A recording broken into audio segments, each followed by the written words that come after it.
সভায় অবশ্য আমি শীল কাকে বলে এটা উপস্থাপন করেছিলাম। সত্যপুত্র সিদ্ধার্থ দেবদত্ত অনুরুদ্ধ আনন্দে জীবনের একটা ঘটনাগুলিকে উপস্থাপন করে।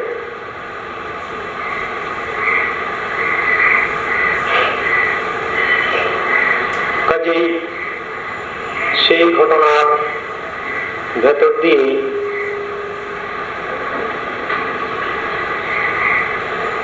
আমি উপস্থাপন করবার চেষ্টা করেছিলাম ছোট ছোট ছেলেদের খেলার ভেতর দিয়ে সুশীলতা এবং দুঃশীলতা প্রকাশনা।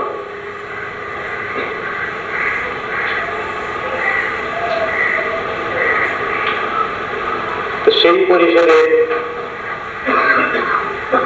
রেশ এনে আমি আজকেও বলতে চাই যে শীল সর্বক্ষেত্রেই প্রয়োজন। শীল ছাড়া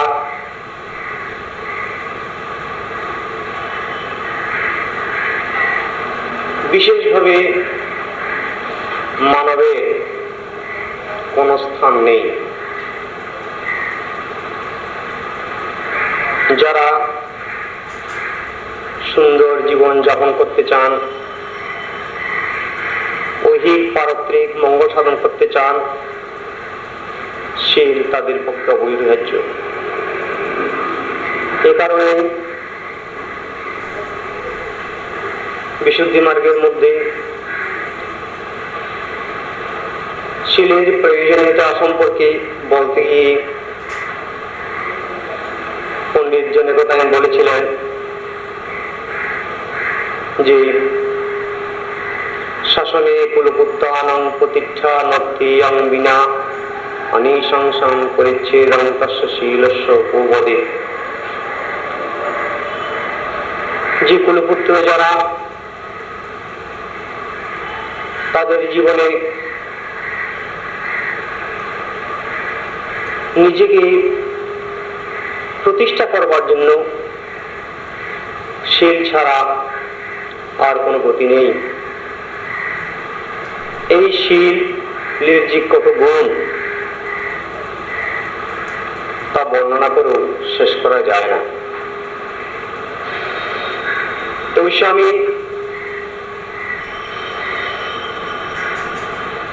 উত্তরোত্তর উন্নত পর্যায়ের শীলের কথা না গিয়ে সাধারণ যারা গৃহীজন আছেন তাদের পক্ষে গৃহী শীলের যে কতটুকু প্রয়োজনীয়তা রয়েছে সেটা সম্পর্কে আলোচনা করছি। শীল মানুষকে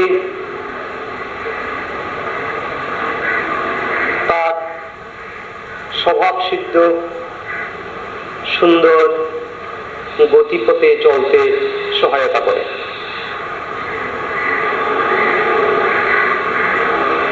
একটা মানুষ যদি তার স্বাভাবিক জীবনকে ছেড়ে বিকৃত জীবনে চলতে থাকে তাহলে তার যে পদে পদে বিপর্যয় ঘটে এটা বিশেষভাবে লক্ষ্য করলে দেখা যায়। আর স্বভাব সুন্দর জীবনধারার ভেতর দিয়ে যারা চলেন তারা কত যে সুখী, কত যে তৃপ্তি লাভ করেন তা বলার অপেক্ষা রাখে না। আমরা যারা কর্মফলে বিশ্বাস করি,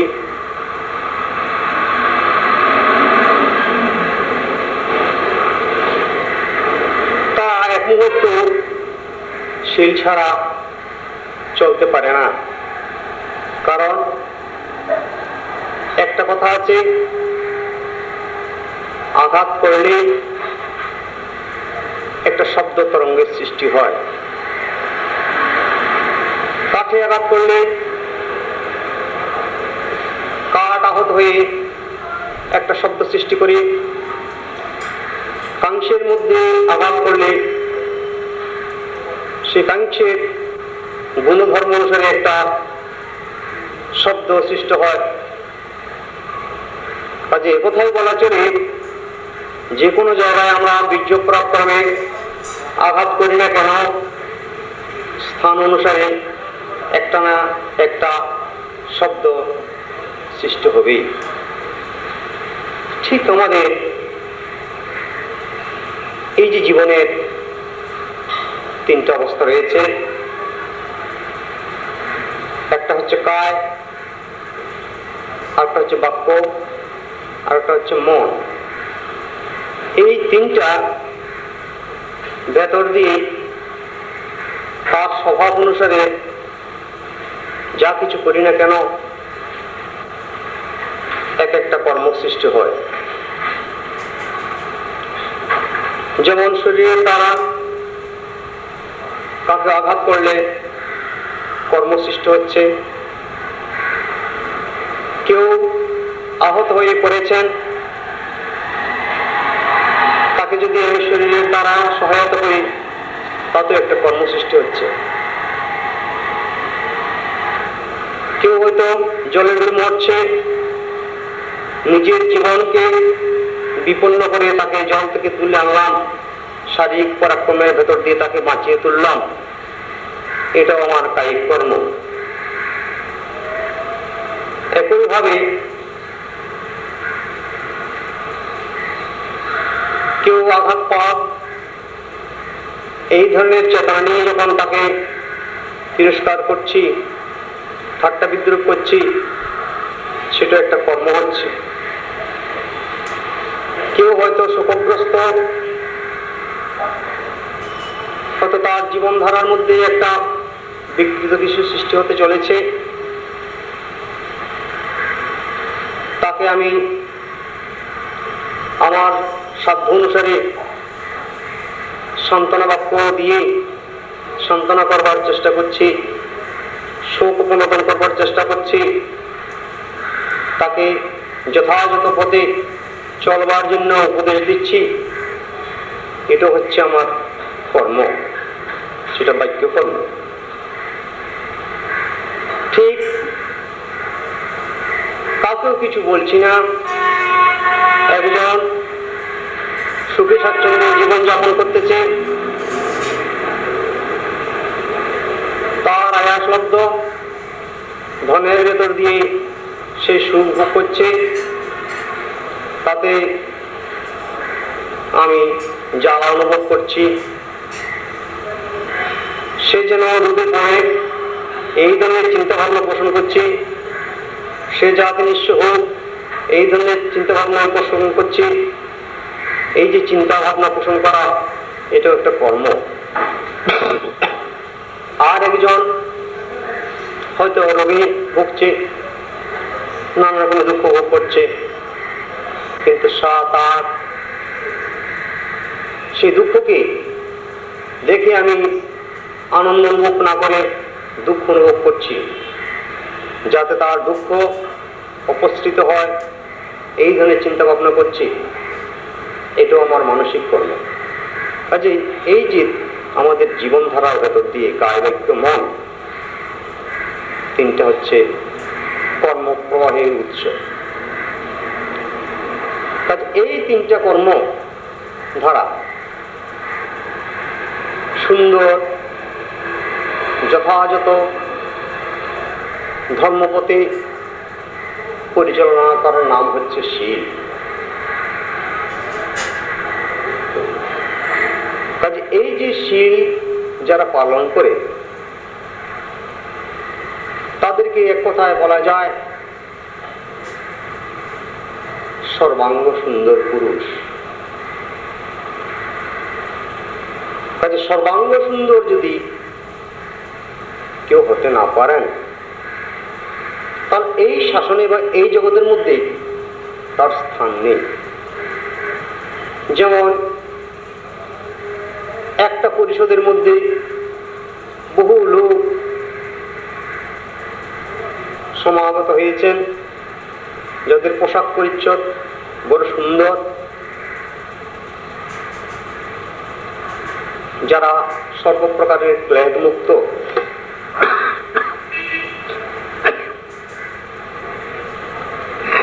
সেই পরিষদের মাঝে যদি হঠাৎ একটা নোংরা লোক গিয়ে পৌঁছায়, যার শরীর থেকে দুর্গন্ধ ছড়াচ্ছে, মাছি ভনভন করে তার গায়ে উঠছে, যে দুর্গন্ধ নাক লাগলে সবার ঘৃণার উদ্রেক হয়, সেই ধরনের লোক যেমন সেই পরিষদে বসবার বা যাবার অধিকার নেই, ঠিক তেমনি যারা শিলভূষণে ভূষিত হতে পারেন না, তাদের স্থানও সুখময় পরিবেশে হয় না। তার মানে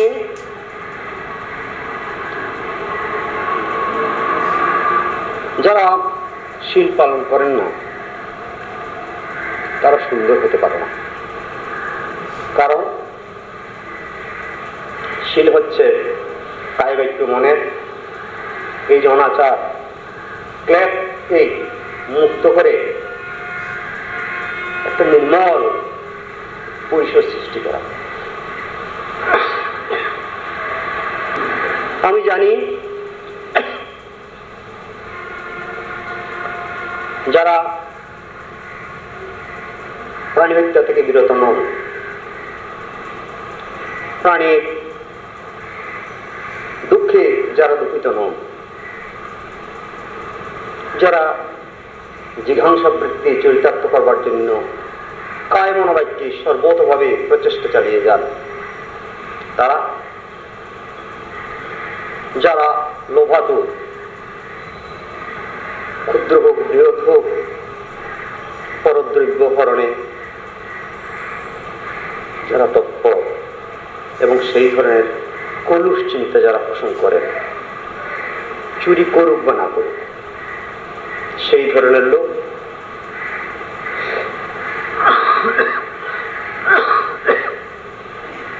যারা অসত্য ভাব নিয়ে অন্যায় কামাচারে প্রবৃত্ত হন, তারা যারা মিথ্যা কটু ভেদ অনর্থক এই ধরনের বাক্যে যারা সংযত না হন, যারা উন্মত্ততার কারণ মাদকতা সেবনে বিরত না হন, তারা ইহ জগতে যেমন স্থান পান না, মৃত্যুর পর যে আরেকটা জগৎ রয়েছে সেই জগতেও তাদের সুন্দর সুখকর স্থান হয় না। একথা আমার দৃঢ় বিশ্বাস। তবে কেউ যদি মনে করে যে কি ভগবান গিরিদের জন্য 5টা শিলের কথা বলছেন, অন্তত 5টা না হোক, আমি যদি 2টা পালন করে 3টা না পালন না করলেও তো চলে, অথবা 3টা পালন করে 2টা না করলেও তো চলে।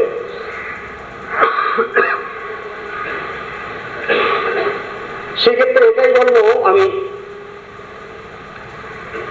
যে একটা জায়গা থেকে আরেকটা জায়গায় যেতে হলে যেমন গাড়ি ভাড়ার প্রয়োজন হয়, 5টা টাকার যেখানে প্রয়োজন সেখানে যদি 2টা টাকা সম্বল করে আপনি যদি গাড়ি উঠেন, তাহলে গাড়ির কন্ডাক্টর যেমন আপনাকে ধাক্কা মেরে নামিয়ে দেবে। ঠিক একই অবস্থা আমাদের ওই শীল বিপর্যয়ের মধ্যেও যদি হয়, 5টার মধ্যে যদি 3টা রক্ষা করলাম, 2টা না করি, একই কথা অপূর্ণ থেকে যায়। বিশেষভাবে এটাই যে জীবনের কোনো কোনো ক্ষেত্রে যদি হয়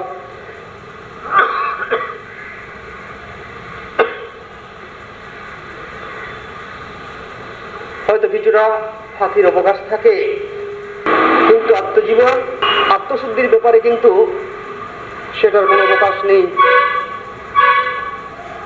এবং এটাও আমি দৃঢ়তার সঙ্গে বিশ্বাস করি, যাদের জীবন অন্তত পঞ্চাঙ্গ সমন্বিত শীল প্রতিপালিত হয় না, তারা শুদ্ধ মানব সমাজে যেমন অপাঙ্ক্তি হয়ে পড়ে, পরবর্তী জীবনেও অপাঙ্ক্তি হয়েই থাকবে। যদিও হয়তো আমরা অনেক সময় কর্ম এবং কর্মফলের উপর পুরোপুরি বিশ্বাস স্থাপন করতে পারি না, কিন্তু একথা স্বীকার করতেই হবে, ফাঁকি যেখানে রয়েছে সেখানে ফাঁক সৃষ্টি হচ্ছে, সেই ফাঁকের মধ্যে আমাকে তলিয়ে যেতে হবে, এটাই বিশ্বাস।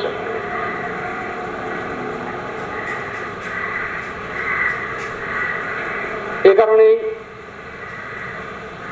ভগবান তথাগত সম্মুখ সম্বুদ্ধ তো একটা জ্বলন্ত দৃষ্টান্ত।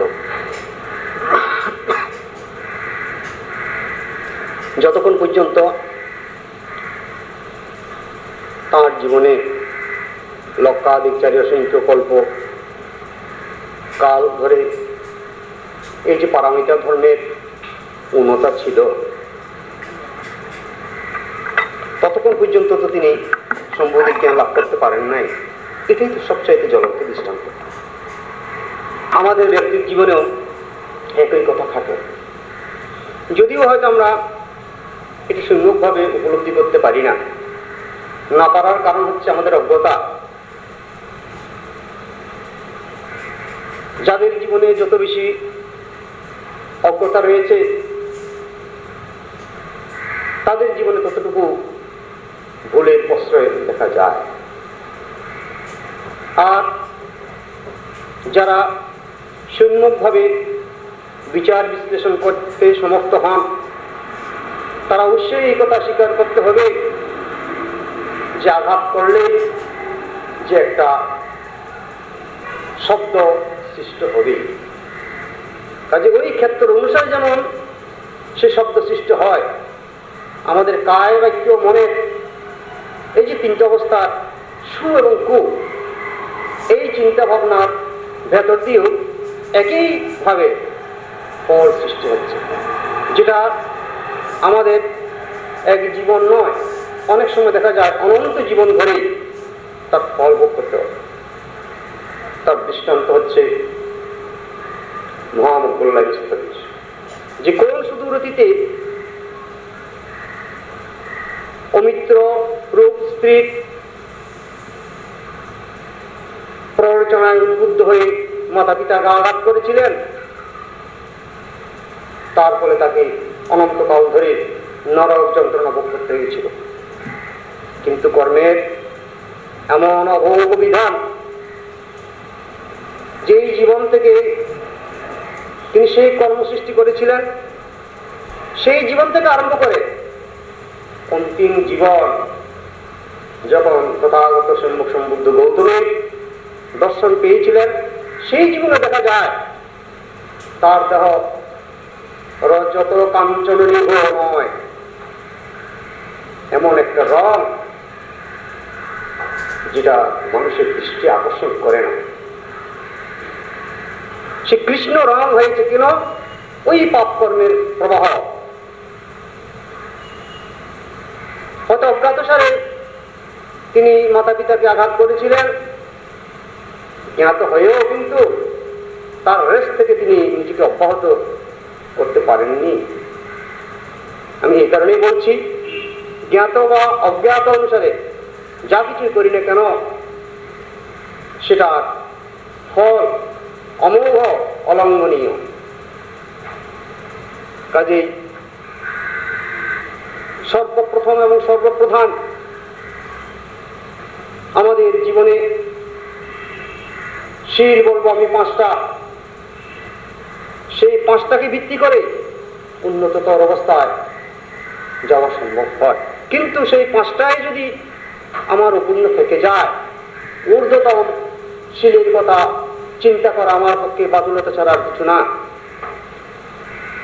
কাজে এই কারণে সর্বাঙ্গ যদি কেউ সুন্দর হতে চান, ঐহিক পারস্পরিক নিজের মঙ্গল এবং পরের মঙ্গল যদি উভয় মঙ্গল সাধন করতে চান, তাহলে এই পাঁচটা শীল, প্রাণীহত্যা বিরতি, চুরি বিরতি, অন্যায় অপকর্ম বিরতি, মিথ্যা ভাষণ, কৃষ্ণ ভাষণ, কর্কশ ভাষণ, অর্থহীন ভাষণ বিরতি, মাদক দ্রব্য সেবন বিরতি, এই পাঁচটা শীল আপনাকে পুঁজি হিসাবে আহরণ করতে হবে। যদি পাঁচটার মধ্যে চারটা আহরণ করে একটাও যদি আপনার লঙ্ঘন হয়, তাতেও আপনার জীবনে কল্যাণ আসে না বা আসা সম্ভব নয়। এই কারণেই আমাদের প্রথম শীল হিসাবে সেই প্রাণীহত্যাকেই ধরে নিতে হবে। প্রাণীহত্যা বিরতি। কেন প্রাণীহত্যা করি? সেই প্রাণীহত্যার সাথে, এই কায়িক কর্মের সাথে আমার মানসিক কর্ম কি জড়িত নাই? নিশ্চয়ই আসে। কারণ আমি আমার ভাইকে, অপর কোনো প্রাণীকে হত্যা করতে যাব কখন? যখন আমার মন মৈত্রী হারিয়ে ফেলবে, মিত্রতার ভাব হারিয়ে ফেলে প্রতিহিংসার ভাব গ্রহণ করবে। এই যে প্রতিহিংসার ভাব যতক্ষণ পর্যন্ত মন গ্রহণ না করছে, ততক্ষণ পর্যন্ত প্রাণী হত্যা করা সম্ভব নয়। মাছ খায়, মাছকে ধরতে যায় মায়া নিয়ে নয়, লোভ নিয়ে অথবা জিজ্ঞাসা বৃত্তি নিয়ে। এই দুইটার যে কোনো একটা যদি না হয়, তাহলে মাছ শিকার করা আমার পক্ষে সম্ভব নয়। ঠিক অনুরূপ ভাবে কারো অর্থবিত্ত আত্মসাৎ করবার জন্য যদি আমি চিন্তা ভাবনা না করি,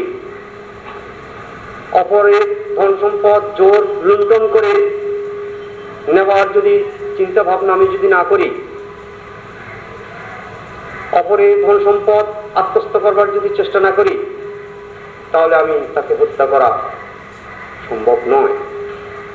কাজে এখনো রয়েছে, যদিও প্রাণী হত্যাটা কায়িক কর্ম, কিন্তু সেখানে মন নির্লিপ্ত নয়, মন সংযুক্ত রয়েছে।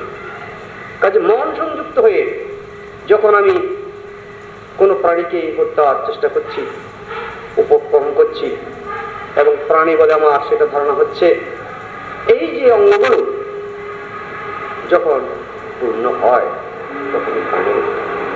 কাজে প্রাণীটা করতে গিয়ে আমি কি ধরনের কর্ম সৃষ্টি করছি? সেই প্রাণীটা হয়তো 100 বছর জীবিত থাকার অবস্থা তার মধ্যে থাকে, তাহলে আমি তাকে হত্যা করবার কারণে অপর অংশ তার আয়ুকে আমি ছেদ করলাম, এটার জন্য আমি অপরাধী। কাজেই তার 60 বছরের আয়ু যদি আমি ছেদ করে থাকি, তাহলে আমার জীবনে 60 বছর যাবে না, হয়তো 60কে 60 দিয়ে গুণ করে যত হবে, তার চাইতে আরো বেশি পরিমাণ সময় আমাকে শাস্তি ভোগ করতে হবে। এটা কেউ কাউন্ট করে রাখছে না। কাউন্ট করছে কে? আমারই কর্ম এবং কর্মফল। এখানেই একটা মজার ব্যাপার রয়েছে। সাক্ষ্য কেউ নেই, আমি অন্যায় উপকর্ম করছি, কিন্তু সাক্ষী আমি নিজেই দিচ্ছি, নিজেই রয়েছি। এই যে আমার চেতনা, এই চেতনায় সাক্ষ্য।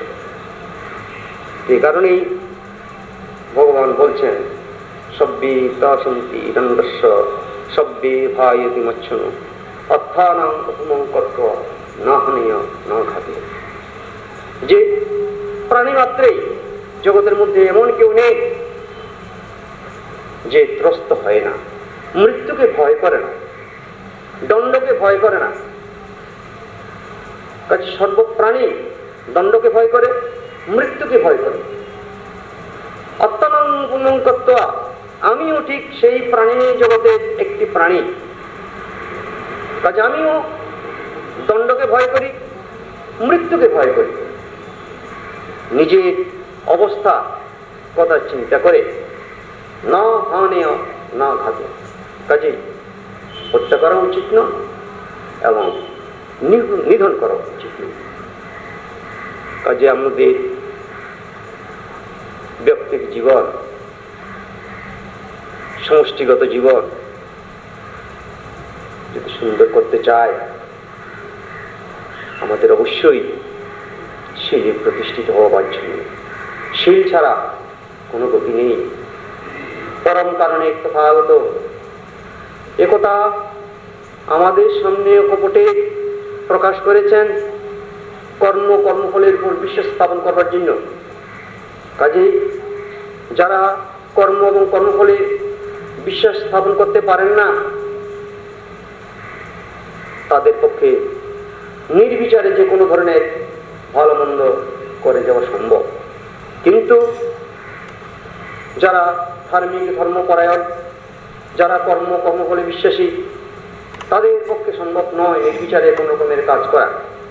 কারণ সে জানে কর্ম করলেই তার ফল আমাকে অবশ্যই বা কর্মের কর্তাকে ভোগ করতে হবে। সে কুশল হোক অথবা অকুশল হোক, কল্যাণকর হোক অথবা অকল্যাণকর হোক। কাজেই কল্যাণকর কর্ম করলে জীবনে কল্যাণ আসবে, সুখী সমৃদ্ধি অবস্থা আসবে, একথা সে জানে। কাজেই জেনে সে কল্যাণকর কর্মে প্রবৃত্ত হওয়ার জন্য বারবার উৎসাহিত হয়। আর তিনি যখন জানেন যে আমি আঘাত করলে শব্দ যেমন সৃষ্টি হয়, প্রতি আঘাত যেমন আসে, আমাকে ঠিক তেমনি ফল করতে হবে, এই কথা যাদের বিশ্বাস রয়েছে, সে নির্বিচারে কখনো অন্যায় অপকর্মে প্রবৃত্ত হতে পারেন না। তিনি সংযত হন ওই কায় বাক্য মনে। কায় বাক্য মনের ভেতর দিয়ে কুশল যেমন সৃষ্টি হচ্ছে, অকুশলও তেমনি সৃষ্টি হচ্ছে। কাজে দুইটি ধারা, সে একটি ধারাকে বর্জন করবার সর্বতভাবে প্রয়াস চালিয়ে যান, আরেকটা ধারা তিনি বারবার সচেতন করবার জন্য প্রবৃত্ত হন। কাজে এই কারণে কর্মফলের উপর যারা সত্যিকারের জ্ঞানমূলকভাবে বিশ্বাস স্থাপন করতে পারেন, তাদের পক্ষে সম্ভব সে বুদ্ধের উপদিষ্ট সে শীল সমূহ পূর্ণাঙ্গরূপে নিজেদের জীবনের মধ্যে বিকৃত করবার চেষ্টা করতে তারাই একমাত্র সমর্থ এবং তারাই একমাত্র কৃতকার্য।